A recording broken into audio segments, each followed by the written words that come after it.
Lorsque ma grand-mère m'a demandé en quoi je rédigeais une thèse, ma réponse, en économie de l'énergie, la laissait de glace. Pire encore, elle a pincé les lèvres. Quand j'étais gamin, ça signifiait « arrête tes bêtises et viens manger ton goûter ». Mais cette fois-ci, j'ai résisté à cet appel à l'obéissance. Et je lui ai expliqué. Tu vois, mamie, l'énergie qu'on utilise est comme un iceberg. Elle a une partie visible et une partie cachée. Sa partie visible, c'est ce qu'on appelle l'énergie directe. C'est l'énergie qu'on emploie pour éclairer nos maisons, les chauffer et nous déplacer en voiture. Électricité, chauffage et carburant constituent donc la pointe de l'iceberg. Mais, chaque jour, on achète des produits fabriqués avec de l'énergie, de la nourriture, des livres. Même chez le coiffeur ou dans l'avion, on utilise de l'énergie d'une façon indirecte.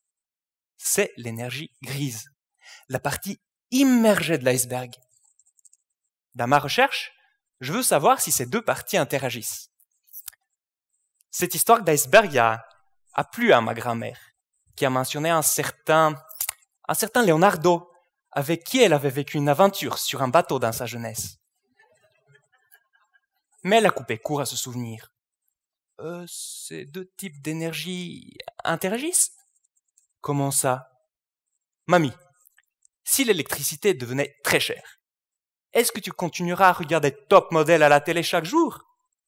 Bien sûr que non, je m'achèterai des magazines. Alors, tu utiliseras moins d'énergie directe et davantage d'énergie grise. C'est un exemple d'interaction.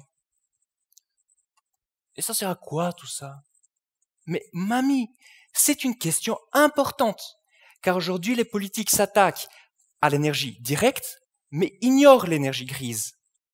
Or, une politique qui veut réduire notre consommation d'énergie directe risque en même temps d'augmenter celle d'énergie grise. Par exemple, une taxe qui rend l'essence plus chère peut pousser les gens à abandonner la voiture au profit de l'avion pour partir en vacances. L'enjeu est donc de faire fondre la pointe de l'iceberg sans agrandir sa partie cachée. Grâce à ma recherche, je trouve que c'est possible. Sur cela, ma grand-mère a esquissé un sourire soulagé. Puis, d'un air espiègle, elle m'a poussé vers la cuisine où m'attendait mon goûter. Merci.